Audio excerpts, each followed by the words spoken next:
Γεια σας. Θα παρουσιάσω μία βιντεοδιάλεξη για το ρόλο του καθηγητή συμβούλου στην ανοιχτή και εξ αποστάσεως εκπαίδευση. Βασίζεται εν μέρει σε ένα κείμενο που είχαμε διαμορφώσει στη θεματική αυτή ενότητα της Αθανασούλας Ρέπα, αλλά έχει εμπλουτιστεί και με τις δικές μου απόψεις, γιατί δεν συμφωνούσα σε όλα με το κείμενο. Σκοπός στην παρούσα βιντεοδιάλεξη είναι να σκιαγραφίσουμε το ρόλο του διδάσκοντα στο πλαίσιο της ανοιχτής και εξ αποστάσεως εκπαίδευσης, καθώς και να κατανοήσετε τη σημασία των συναισθημάτων και της συναισθηματικής νοημοσύνης στο έργο του. Όταν θα έχετε τελειώσει με τη βιντεοδιάλεξη, θα είστε σε θέση να γνωρίζετε τρεις διαστάσεις του ρόλου του εκπαιδευτή συμβούλου στην ανοιχτή και εξ αποστάσεως εκπαίδευσης, τα χαρακτηριστικά και τις δεξιότητες που χρειάζεται να έχει, να αποδέχεστε τη σπουδαιότητα της επικοινωνίας και του υποστηρικτικού κλίματος ανάμεσα στον καθηγητή και στον σπουδαστή, να ενστερνίζεστε τη σπουδαιότητα των συναισθημάτων και της συναισθηματικής νοημοσύνης στην επικοινωνία και στην καλλιέργεια υποστηρικτικού κλίματος μάθησης, να αναγνωρίζετε τρεις δεξιότητες που πρέπει να έχει ο καθηγητής σύμβουλος και 4 τεχνικές που πρέπει να εφαρμόζει, ώστε να βοηθά τους φοιτητές να αντιμετωπίζουν το άγχος τους, που αποτελεί εμπόδιο στη μαθησιακή τους πορεία. Έννοιες κλειδιά στις οποίες θα πρέπει να επικεντρώσετε την προσοχή σας και να εμπεδώσετε: καθηγητής σύμβουλος, εμψυχωτής, διευκολυντής, ενεργητική εμπλοκή στη μάθηση, εξατομικευμένη πορεία μάθησης, συναισθηματική νοημοσύνη, ηθική νοημοσύνη, διαχείριση άγχους, εσωγενείς πηγές άγχους στην ανοιχτή και εξ αποστάσεως εκπαίδευση. Η διεργασία της μάθησης στην ανοιχτή και εξ αποστάσεως εκπαίδευση διαφοροποιείται πολύ από την διεργασία της μάθησης στην παραδοσιακή εκπαίδευση. Στην εξ αποστάσεως εκπαίδευση η μάθηση είναι μια διαδικασία ξεχωριστή και μοναδική για κάθε άτομο, την οποία ανακαλύπτει ο άνθρωπος κατά τη διάρκεια της μαθησιακής του πορείας και εξέλιξης. Ο μαθητής ενεργοποιείται και εξασκείται πώς να μαθαίνει μόνος του και να λειτουργεί αυτόνομα προς μια ευρετική πορεία αυτομάθησης και γνώσης με τη βοήθεια του εκπαιδευτικού υλικού.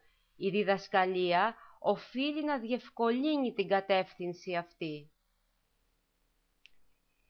Σε αυτό το μαθητοκεντρικό περιβάλλον, ο καθηγητής σύμβουλος είναι διευκολυντής της διεργασίας της μάθησης του εκπαιδευόμενου, με ταυτόχρονη σταδιακή απόσυρση του ελέγχου και της υποστήριξης, ώστε ο εκπαιδευόμενος να οδηγηθεί σε μια αυτόνομη και αυτορυθμιζόμενη μάθηση και χειραφέτηση.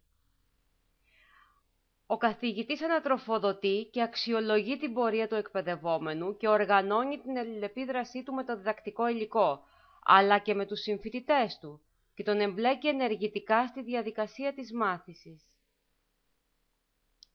Για να επιτύχει στο έργο του αυτό ο καθηγητής σύμβουλος, χρειάζεται να έχει σημαντικές παιδαγωγικές και συμβουλευτικές δεξιότητες, όπως της ανάπτυξης των ανθρωπίνων σχέσεων, της εμψύχωσης και της επικοινωνίας. Βασικό ρόλο στο έργο του παίζει συναισθηματική αλλά και ηθική νοημοσύνη, γιατί συνεισφέρουν στην επικοινωνία, όπως είπαμε παραπάνω, και στο χτίσιμο μιας δίκαιης και ευτυχισμένης κοινωνίας. Ας δούμε τώρα λοιπόν τι είναι η συναισθηματική νοημοσύνη. Η συναισθηματική νοημοσύνη είναι η νοημοσύνη της καρδιάς κατά τον Γκόλμαν. Όταν μιλάμε για συναισθηματική νοημοσύνη, αναφερόμαστε στην ικανότητα των ανθρώπων για αυτοεπίγνωση, αυτοκυριαρχία και αυτοέλεγχο, για την ευσυνειδησία και την ενσυναίσθηση και την κατανόηση του άλλου, την προσεκτική ακρόαση και την άσκηση επιρροής, καθώς και για την ουσιαστική επικοινωνία και συνεργασία με τους άλλους ανθρώπους. Στο link αυτό αργότερα, μόνοι σας, μπορείτε να δείτε και τι λέει ο ίδιος ο Γκόλμαν σχετικά. Ο ρόλος της συναισθηματικής νοημοσύνης είναι καταλυτικός στο έργο του καθηγητή συμβούλου στην ανοιχτή και εξ αποστάσεως εκπαίδευση, γιατί τον διευκολύνει στην αναγνώριση των αναγκών των φοιτητών, του καθενός χωριστά και της ομάδας συλλογικά, να ενδυναμώσει τη σχέση των φοιτητών και να ενισχύσει την ανάπτυξή τους. Όμως, για να επιτύχει τα παραπάνω, χρειάζεται πρώτα να γνωρίζει τον εαυτό του και να διαχειρίζεται τον εαυτό του, δηλαδή να διαθέτει αυτοεπίγνωση, αυτογνωσία και αυτορύθμιση, τα οποία τον βοηθούν στις συναισθηματικές καταστάσεις δέσμευση, πρωτοβουλία, αισιοδοξία, που διευκολύνουν την επίτευξη των μαθησιακών στόχων της ομάδας, αλλά και του καθενός χωριστά. Στη συνέχεια θα ήθελα, αφού τελειώσει η βιντεοδιάλεξη, να κάνετε την εξής άσκηση. Ποια είναι η κύρια διάσταση συναισθηματικής νοημοσύνης που βοηθά τον καθηγητή σύμβουλο στην πρόβλεψη και αναγνώριση των μαθησιακών αναγκών των φοιτητών του? Αφού την κάνετε, θα βρείτε τη δική μου απάντηση στο τέλος του έντυπου υλικού που έχετε. Η ηθική νοημοσύνη, ας πάμε τώρα στην ηθική μου νοημοσύνη. Η ηθική νοημοσύνη είναι η ικανότητα να ξεχωρίζει το καλό από το κακό, αλλά και να σέβεται τις αξίες των άλλων και να εμφυσίσει τις ικανότητες αυτές στους φοιτητές του, ώστε όλοι μαζί και ο καθένας χωριστά να συμβάλλουμε στο χτίσιμο μιας δίκαιης και ευτυχισμένης κοινωνίας. Χωρίς μια ξεχωριστή ικανότητα για ηθική κρίση, η συναισθηματική νοημοσύνη και η ενσυναίσθηση μπορεί να μας μετατρέψει σε ανήθικους κονφορμιστές. Οι φοιτητές στην ανοιχτή και εξ αποστάσεως εκπαίδευση διακατέχονται από ιδιαίτερο άγχος λόγω της φύσης των σπουδών και λόγω του διτού τους ρόλου. Οι πηγές του άγχους των φοιτητών στην ανοιχτή και εξ αποστάσεως εκπαίδευση μπορεί να σχετίζονται άμεσα με τη φύση των σπουδών, που είναι ο τρόπος διαχείρισης του χρόνου τους, της μελέτης τους, η γραπτή εξέταση, οι εργασίες στο μοντέλο του ΑΠΚΙ και του Ελληνικού Ανοιχτού Πανεπιστημίου, και είναι και πέραν της φύσης των σπουδών, αλλά επηρεώνουν και επηρεάζουν τις σπουδές.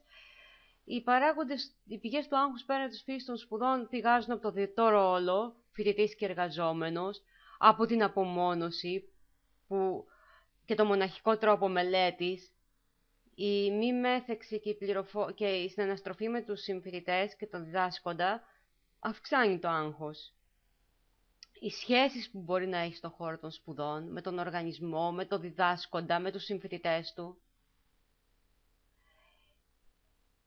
Ο καθηγητής σύμβουλος είναι καταλυτικός για την αντιμετώπιση του άγχους των εκπαιδευομένων. Είναι αυτός που σηκώνει το βάρος της διαπροσωπικής επικοινωνίας. Και για να πετύχει το έργο του αυτό, στην αντιμετώπιση του άγχου, στη βοήθεια των φοιτητών, στο να παρέχει βοήθεια στους φοιτητές για να διαχειρίζονται το άγχος τους, αλλά και γενικότερα στο έργο του, χρειάζεται να διακρίνεται από κάποια χαρακτηριστικά, όπως είναι η δέσμευση στο έργο του και να ενστερνίζεται την άποψη ότι είναι εκεί για να υπηρετεί και όχι για να ελέγχει, να έχει γνώση γύρω από την ανθρώπινη φύση και την προσωπικότητα για να μπορεί να διαχειρίζεται κατάλληλα και να απορρίπτει τις τεχνικές της εντολής, της οδηγίας και της χειραγώγησης και να σπάζεται τη χειραφέτηση. Οι τεχνητές που ενδείκνυται να χρησιμοποιεί είναι η ενεργητική ακρόαση, η οποία προάγει πάρα πολύ την επικοινωνία και δίνει αξία και αυτοπεποίθηση στον άνθρωπο, να εντάσσει το φοιτητή στη διαδικασία και να ενδιαφέρεται περισσότερο για το φοιτητή και λιγότερο για το πρόβλημα, να μην προτείνει λύση, αλλά να βοηθά το φοιτητή να τη βρίσκει μόνος του και να εφαρμόζει τις τεχνικές και τα χαρακτηριστικά της συναισθηματικής νοημοσύνης. Εδώ παραθέτω άλλη μία άσκηση που θα ήθελα να κάνετε και να συγκρίνετε την απάντησή σας με αυτά που μόλις ακούσατε. Και καταλήγουμε στο τέλος στα συμπεράσματά μας. Η ανοιχτή και εξ αποστάσεως εκπαίδευση επενδύει στις επικοινωνιακές δεξιότητες του εκπαιδευτή. Ο εκπαιδευτής είναι ο κύριος παράγοντας, όπως και σε κάθε μαθησιακό περιβάλλον. Αλλά εδώ ο ρόλος του είναι σημαντικότερος, λόγω της απουσίας της φυσικής εγκύτητας.